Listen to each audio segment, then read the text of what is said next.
ازيك يا شباب؟ عاملين ايه؟ يا رب تبقوا بخير. طبعا انا حابب اهني نادي الزمالك والف الف مبروك لجماهير نادي الزمالك العظيمه ونادينا الجميل العظيم، انضف واحسن نادي في الكون بالتاهل للنصف النهائي لكاس الكونفدراليه والحمد لله ربنا سترها علينا النهارده، اللي احنا كنا الامل الوحيد والاخير لمصر، فلو كنا لا قدر الله ما عديناش كان يبقى حرام. وبعدين كان حرام ما نصعدش مع فرقه قدام فرقه زي دي. هي فرقه كويسه الى حد ما، بس لا احنا احسن منها بكتير بكتير جدا. بس كالعاده عندنا خازوق اسمه محمد صبحي بيصعب علينا اي حاجه. الراجل ده مش اول ما يعمل غلطات كارثيه، وفي البطوله دي بس عمل غلطتين. عمل غلطتين ماتش في ماتش كايزر تشيفز، وخلينا ايه نأجل التأهل لغايه اخر دقيقه واخر ثانيه، وكان عمل كوارث. هما اتنين اللي بيعملوا كوارث دايما، محمد صبحي وشيكي بنزا. يا جماعه الاتنين دول يا جماعه لو ما نخلص منهم خلاص يعني. اللعيبه بتعمل كوارث. انا عايز اعرف يعني رساله للكابتن معتمد جمال. انا اصلا انت عارف من الاول خالص مش معتمد يعني ايه، يعني مش معتمدك، مش مقتنع بيك قوي، بس خلاص الدنيا ماشيه معاك والحمد لله. مش عشان انت مدرب كويس، لا عشان احنا جمهور، هو ربنا رايد يبقى في حاجه السنه دي. فمعلش يا كابتن معتمد جمال ما تشغلش دماغك. بلاش تاخد اوامر من اسمه ده من الزفت جون ادوار. انا عندي بلاوي كتير جدا زي ما قلت قبل كده، مش ما بحبش اطلعها. خلينا نفرح، خلينا ايه ندعم، بس ندعم بتدعيم ايجابي مش سلبي. مش هتفضل تعمل مصايب انت والزفت جون ادوارد ده وهفضل ساكت. يا جماعه اتقي الله، اتقي الله يا عم معتمد جمال. بطل تاخد الدورات من جون زفت ادوارد. جون ادوارد كل اللي يهمه السبوبه والمصلحه. انا عايز اعرف بتلعب صبحي على اساس ايه؟ لعيب بيعمل لك كل شويه مشكله، كل ما بيشارك بيعمل مشكله. يعني حتى مش هقول لك بقى زمان كان بيعمل وضيع علينا قبل كده نقط وضيع، لا لا السنه دي عمل ايه؟ شوف الدوري كام ده لبسنا في كام ماتش. شوف في الكونفدراليه نفسها لما كان هيضيعنا في ماتش كذا تشيفز، وقبل كده في ماتشات تانيه. وهو وشيكو بنزا. انا عايز اعرف النهارده شيكو بنزا طبعا ما لعبش عشان كان مصاب. ان شاء الله خلاص محمد صبحي كده مش هيلعب في دور نصف النهائي. فانا بقول لك من دلوقتي اهو مبروك علينا التاهل ان شاء الله باذن الله. احنا كده انا بقول لك اهو ان شاء الله باذن الله باذن الله الزمالك هيتاهل للنهائي، لان خلاص محمد صبحي مش موجود. محمد صبحي ده يا جماعه ده كارثه يا جماعه. ولا عايز اعرف بتلعبوا على اساس ايه؟ لعيب كويس بيعملها، اداء ما بيعرفش يصد جون، بيهتز مهزوز، حتى يمسك اعصابه اللي هو ابسط حاجه. ومن لا شيء انت خلاص دخل فيك جون وخلاص وقشطه ومش غلطتك، محدش كان هيلومك يعني. خلاص اديله من الكوره يا عم، اللي هو كان متحمس وبتاع خلاص. بلا امسك الكوره بس حاوش، بس من غير ما تعمل كده وكده. ايه غباء ده؟ اقسم بالله غبي غبي غبي غبي غبي.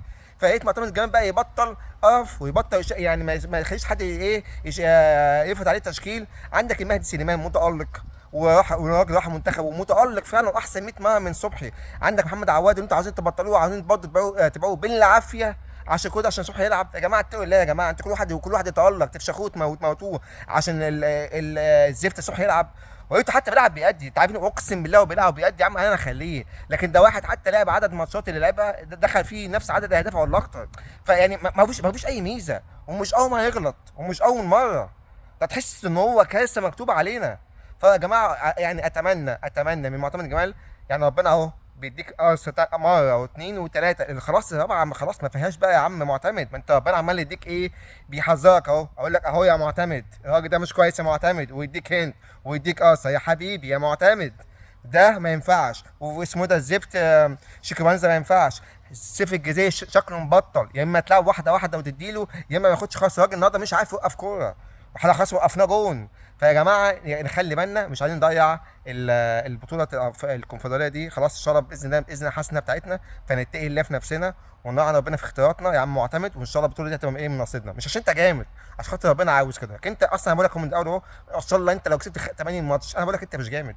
عشان في حاجات كتير جدا تحصل في الماتشات انت يعني بتحس بتعاقب الماتش بنفسك فخلاص انت في حاجه كده بيبان كده انت مش جامد. ممكن تبقى جامد بعدين هشكر فيك، لكن انت دلوقتي الحمد لله دي العجله ماشيه والدنيا ماشيه، فنحافظ على الموضوع ده. فاتقي الله يا عم معتمد جمال. فكك من جون زفت ادوارد ده، عشان جون ادوارد ده هيودينا في 60 داهيه كلنا. جون ادوارد ده لغايه دلوقتي لولا كان زمان دلوقتي الزمالك خلاص خلص الدوري.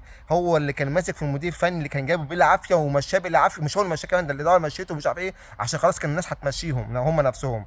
فمش كل حاجه تسمع ايه كلام جون ادوارد. واتقوا الله في اللعيبه، ورجعوا المهدي سليمان ورجعوا عواد. هم اتنين لازم نعتمد على الاثنين دول على الاقل. فكوك بقى من الصبح ده يختفي خالص. يختفي. ودي هو كده كده مش هيلعب نص النهائي، فبالتالي مش هينفع نعتمد على حد عليه. عشان لازم اللعيبه الجون يبقى فورمه، عشان الجون اللي هيقف في نص النهائي لازم ايه يبقى بياخد ماتشات وبيلعب ماتشات. فالحمد لله هي جت عند ربنا اهو، ربنا بيديكوا هديه خلاص. فككم من الصبحي. مش معنى بقى ان هو اول ما الايقاف بتاعه يخلص نرجعه تاني. اتقوا الله ما تضيعوش الدوري. وبقولها تاني، اتمنى من ممدوح عباس ومجلس الاداره يا جماعه نجيب على الاقل في ماتشاتنا احنا اللي هي بتاعت الدوري نجيب فيها حكام اجانب. غير كده يا جماعه احنا هنشوف البدع. كده كده الماتشات بتاعت الاهلي كلها هيكسبها اللي هي من غير حكام اجانب. انا بقول لكم دلوقتي اهو، اي ماتش للنادي الاهلي من غير حكم اجنبي الفتره دي الماتش ده مش خلصان، خلصان كان النادي الاهلي بس. لكن بقى انت بقى نفسك بقى في ايه؟ فاحنا بص لنفسنا، احنا لسه دلوقتي فارقين بيننا وبين النادي الاهلي 3 نقط. ان شاء الله لو احنا كسبنا 5 ماتشات الجايين بما فيهم ماتش النادي الاهلي، 5 ماتشات مش فاهم بس مش 6، نكسب منهم ماتش اهلي وبيراميدز، انا بقول لك هو الزمالك خلاص الدوري في الزمالك. انت عشان تعمل كده عاوز ايه؟ تؤمن بنفسك وتجيب حكام اجانب بس. 5 ماتشات تكسبهم منهم ماتش البيراميدز وماتش الاهلي، انت باشا الدوري بقى في 100 عقبه. انسى بقى اي حاجه تاني بقى. لكن هيعمل فيها جدعان ولعب التحكيم المصري، اديك شفت التحكيم المصري هيعمل فينا ايه؟ قرف، وهنشوف بلاوي سودا محدش هيسمي علينا. فاتمنى صوتي يوصل لمجلس الاداره المحترم. وانا كده كده برضه انا بوصلهم انا صوتي من عن طريق ناس تانيه. بس برضه انا بحب اوصلهم اهو صوتي اهو عن طريق السوشيال ميديا وعن طريق انا كده كده ايه الناس اللي انا اعرفها. فعشان يبقى الكلام كله واضح يا جماعه، اتقوا الله في النادي. حاجتين، نختار لعيبه تصلح تلعب في نادي الزمالك، ونجيب حكام اجانب 5 حكام. لو حتى كان هيبقى 4، ان في ماتش كده كده الاهلي هيجيبه ان هو ماتشين احنا معاهم في ايه، في حكام اجانب. فانت محتاج تجيب بس اربع حكام اجانب من الماتشات بتاعت الدوري بس. اكسب منهم كمان، اكسب في ال5 ماتشات دول، اكسب ماتش الاهلي وماتش بيراميدز، انت الدوري في متعوبه وانسى اي حاجه. تقول في نادي الزمالك. يلا اشوفك على خير ان شاء الله، سلام.